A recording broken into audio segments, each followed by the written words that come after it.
Selamat datang di channel Otaku Duit. Dalam video hari ini, kita akan membahas film aksi perang yang berjudul Danger Close.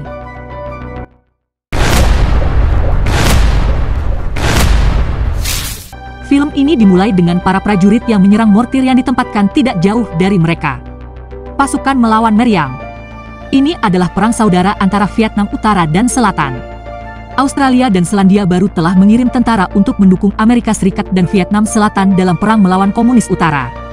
Di tengah perjalanan, Smith menulis surat ketika sebuah peluru artileri mendarat di dekat markas mereka. Ia mengambil senapannya dan segera keluar untuk memerintahkan anak buahnya berlindung. Dia datang sambil memberikan instruksi yang jelas kepada beberapa anak buahnya yang panik. Dia memerintahkan mereka untuk mencari tahu dari mana mortir-mortir itu berasal. Ketika pipa dari markas melaporkan, mereka datang dari Longford. Smith berpendapat bahwa mereka pasti datang dari Longton. Sharp dan beberapa tentara lainnya sedang bermain kartu dan meminum bir ketika Smith meminta perhatian Sharp untuk memberitahukan hal yang sebenarnya. Dia menyuruh Smith untuk tenang karena mereka sedang bermain. Muak, dia mengambil kandang kelompok itu dan membantingnya kembali, lalu memerintahkan mereka untuk mengambil senjata di posisi mereka. Thomas melapor kepada Smith untuk memberitahukan bahwa dia telah membawa mortir. Dia menyuruh Morait untuk melakukan triangulasi terhadap arah yang dilaporkan, yang kemudian ditanyakan oleh orang lain apakah itu bukan tugas penembak dasar. Smith mengoreksinya, mengatakan kepadanya bahwa tugasnya adalah menemukan musuh dan mengarahkan artileri ke arah mereka. Taunton memberi pengarahan kepada anak buahnya bahwa musuh tahu apa yang mereka lakukan karena mereka menargetkan senjata mereka dan markas satuan tugas mereka dengan jumlah 1 orang tewas dan 23 orang terluka. Untungnya, artileri berhasil memukul mundur mereka. Mereka sekarang menyiapkan operasi vendetta untuk menjatuhkan mereka.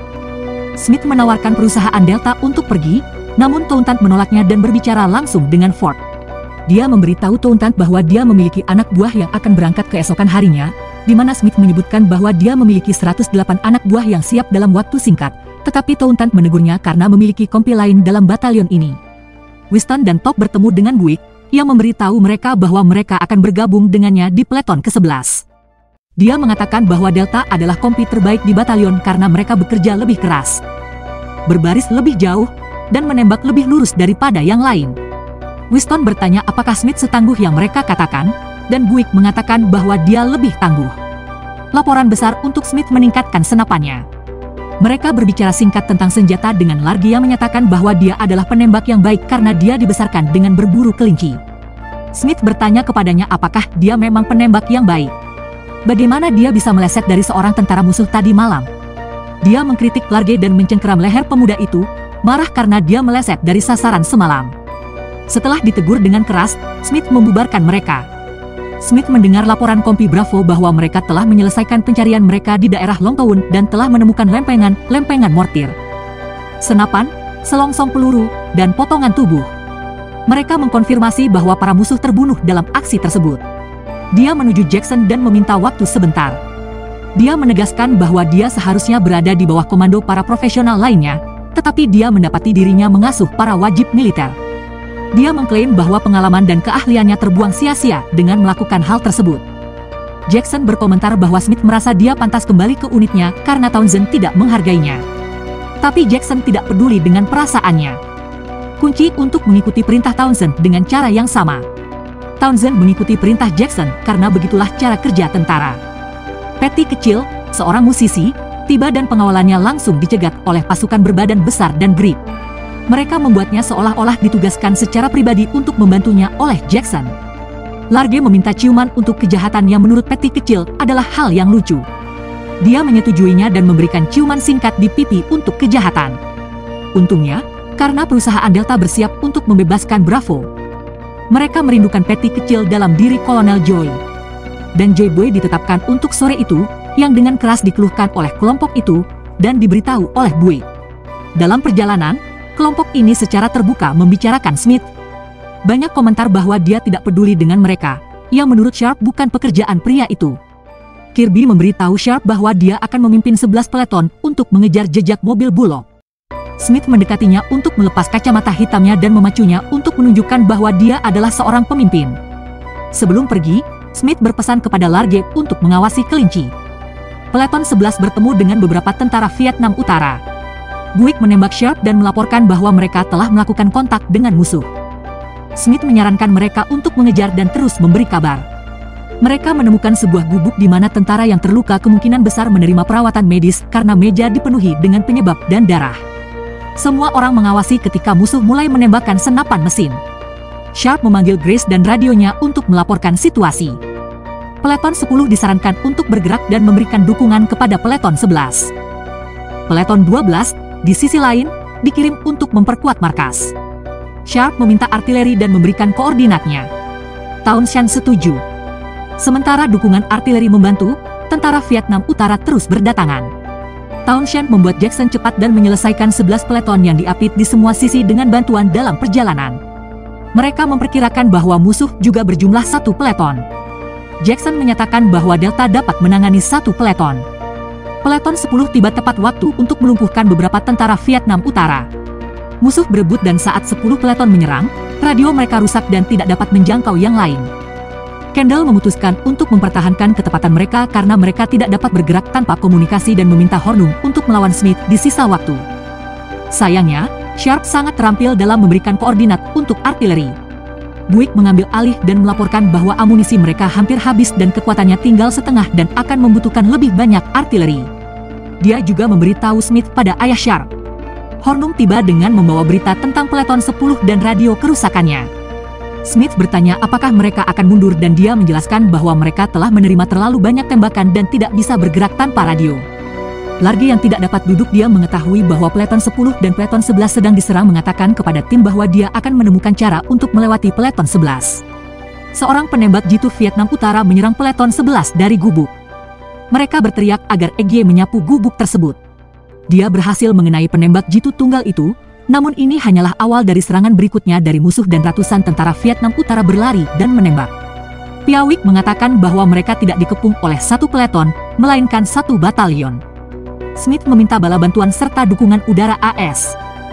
Pertempuran terus berlanjut dan Peleton 11 kehilangan lebih banyak orang bahkan dengan dukungan artileri. Smith memerintahkan Peleton 11 untuk melemparkan asap saat bantuan udara AS melintas. Piawik melemparkan satu-satunya granat asap yang ia temukan dari sebuah paket cormas namun tidak meledak dan dukungan udara mereka melewati mereka. Tanpa asap, Smith mengarahkan dukungan udara yang sudah diatur untuk menurunkan muatan di sebelah timur Longton Road. Hampir kehabisan amunisi dan tidak dapat bergerak, Piawik meminta mortir dijatuhkan ke posisi mereka. Mori memberitahu Smith tentang permintaan Piawik. Smith meminta Piawik untuk mengulanginya. Dia mengulangi bahwa mereka ditandai di semua sisi dan akan diserbu. Dia meminta mereka untuk menargetkan lokasi mereka. Mori menolak dan Piawik berargumen bahwa mereka tetap akan mati. Smith mengira semuanya sudah berakhir selama 1 menit namun memberikan sinyal untuk masuk. Setelah ledakan, Smith dan Mori berusaha melakukan kontak dengan Peleton 11 dan tidak mendengar apa-apa selain suara statis di sisi lain. Large kembali dan memberitahu kejahatan bahwa dia menemukan jalan menuju Peleton 11 namun kejahatan memberitahu bahwa tidak ada lagi Peleton 11 karena Smith memanggil artileri pada posisi mereka. Dalam kemarahannya, Large menyerang dan mengutuk Smith dan memerintahkan Large untuk mundur sebelum mereka diserang musuh. Smith melapor kembali ke markas besar bahwa mereka sedang diserang sekarang dan mencari bala bantuan. Jackson menolak untuk mengirim kembali karena dia yakin itu adalah jebakan dan tujuannya adalah untuk menyerang markas. Townsend menjawab Smith untuk memberitahukan bahwa tidak ada bala bantuan yang tersedia dan misi telah berubah. Mereka diharapkan segera kembali ke pangkalan. Smith menyuruh mereka untuk mendorongnya dan menjaga agar mereka semua kembali atau tidak ada yang kembali. Kirby tertawa dan bertanya apa rencana mereka sekarang. Smith menjawab bahwa mereka akan membentuk 11 peleton dan menyelamatkan siapa saja yang selamat. Large mengatakan bahwa dia menemukan jalan menuju Peleton 11. Dia menginstruksikan Mori untuk mengikuti Large untuk memeriksa Peleton 11 kemudian menyatakan bahwa mereka juga perlu mengetahui apa yang terjadi pada Peleton 10. Prajurit yang dikirim Smith ke Peleton 10 tiba dan Kendall akhirnya kembali dan tenang. Smith menanyakan status mereka dan Kendall memberitahukan bahwa mereka terjepit oleh tembakan musuh di 3 sisi yang memakan banyak korban dan kehabisan amunisi. Smith memerintahkan mereka untuk mundur dengan membawa yang terluka ke lokasi mereka. Riley yang memimpin misi khusus sukarelawan berhasil menjatuhkan amunisi ke lokasi Smith meskipun mendapat perlawanan dari Jackson dan Townsend. Dia mendoakan mereka dan kembali ke markas.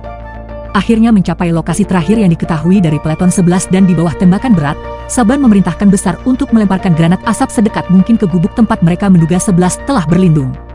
Mereka bersorak ketika mereka menemukan Puyak dan sisa peleton lainnya perlahan-lahan berjalan ke arah mereka. Dia memberitahu Smith bahwa mereka memiliki peleton 11 yang tersisa dan diperintahkan untuk membawa mereka kembali.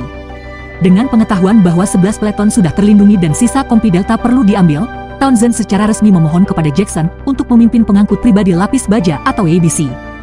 Jackson berpendapat bahwa jika dia kalah dari ABC, satu infanteri akan ditinggalkan untuk melindungi markas yang berarti 100 orang mempertahankan 300 staf pendukung. Menurut Intel, resimen musuh berukuran besar kedua sedang dalam perjalanan. Dia menolak untuk menawarkan bantuan di Delta dan percaya bahwa perusahaan itu akan selesai dengan Townsend. Jika Delta dapat bertahan dan APC mematahkan serangan, pangkalan dapat diamankan dengan membawa pertarungan ke musuh. Kali ini, Jackson menyerah tetapi menolak untuk mengirim Townsend. Peleton 11 kembali ke markas dan Puyak mengungkapkan rasa terima kasihnya kepada Smith karena telah melakukan apa yang dia minta. Meskipun hal itu pasti sulit bagi orang lain, dia menegaskan bahwa jika mereka tidak melakukannya, maka tidak ada satupun dari mereka yang akan selamat. Townsend lolos dari pengawasan Jackson dengan alasan bahwa dia sedang memeriksa pertahanan pangkalan dan memanggil APC untuk menjemputnya. Tentara Vietnam Utara membunyikan klakson mereka dan Smith memberitahu pasukannya bahwa musuh sedang dalam perjalanan. Di dekat lokasi kompi Delta, mereka diperintahkan untuk menunggu Townsend menyusul. Robert Skurches dan mengkonfirmasi bahwa Smith hanya menyisakan satu APC di belakang sementara sisanya untuk lokasi Smith dan perusahaannya. Saat Smith berusaha membangkitkan semangat mereka dengan pidato yang meriah, Grimes menoleh sambil menangis dan bertanya kepada orang lain apakah mereka akan berhasil. Komunikasi terputus beberapa saat setelah sambaran petir, tetapi Mori berhasil mengirimkan putaran koordinat lainnya dengan peringatan bahwa musuh sudah dekat dengan posisi mereka. Musuh sudah sangat dekat sekarang, tetapi kompi Delta bertahan. Smith menembak seorang tentara Vietnam Utara dari dekat saat orang itu mencoba menyerangnya dengan parang. Large menengok ke arahnya dan setelah memastikan bahwa dia baik-baik saja, menghadapi musuh mereka lagi. Namun, salah satu dari mereka datang terlalu dekat dan melepaskan tembakan ke dahinya, menewaskannya. Grimes bergegas ke sisinya, berteriak sementara Smith tampak bingung melihat pemandangan itu. Lebih banyak musuh yang berteriak dan semuanya tampak suram. Meskipun amunisi telah habis, mereka harus berebut untuk mendapatkan sesuatu untuk mempertahankan diri saat mereka mencapai ujung senapan. Smith yang masih berdiri dengan hanya memegang pistol, menjatuhkan diri ketika APC mulai menembaki tentara musuh. Tanpa ada cara untuk mempertahankan diri dari APC dan bala bantuan yang datang, musuh pun mundur. Smith menjadi emosional ketika ia menemukan tubuh-tubuh besar tak bernyawa tergeletak di sampingnya. Namun setelah memastikan bahwa mereka aman, Smith melaporkan kembali ke base bahwa medan perang telah sembuh. Jackson tampak lega meskipun awalnya menolak. Mereka yang terluka dirawat dan mereka yang terluka lebih parah dibawa pergi dengan helikopter. Townsend mengirim pesan kepada Smith bahwa Tuhan menyinari mereka pada hari itu, begitu juga dengan buku-buku sejarah. Dia menyesap minumannya dan mengklaim bahwa mereka telah melakukan pekerjaan dengan baik. Dengan terkejut, Smith berjalan menjauh darinya sambil meringis. Keesokan harinya, Puyak memanggil anggota pasukan Delta yang tersisa. Mereka yang menjawab berarti baik, sementara yang tidak menjawab dianggap tewas dalam tugas. Ketika mereka sedang membersihkan medan perang, Smith menemukan pria dan kompinya yang terbunuh dalam penyerangan. Semua orang gelisah saat nama-nama dipanggil dan hanya keheningan yang mengikuti. Perusahaan berduka atas kehilangan orang yang mereka cintai. Film ini diakhiri dengan Kirby menyarankan Smith untuk kembali ke base dan menanyai para petinggi, namun ia menolak, karena ingin tetap berada di tempat anak buahnya berada. Terima kasih telah menonton. Berlanggananlah untuk mendapatkan lebih banyak video seperti ini dan untuk membantu saluran ini berkembang.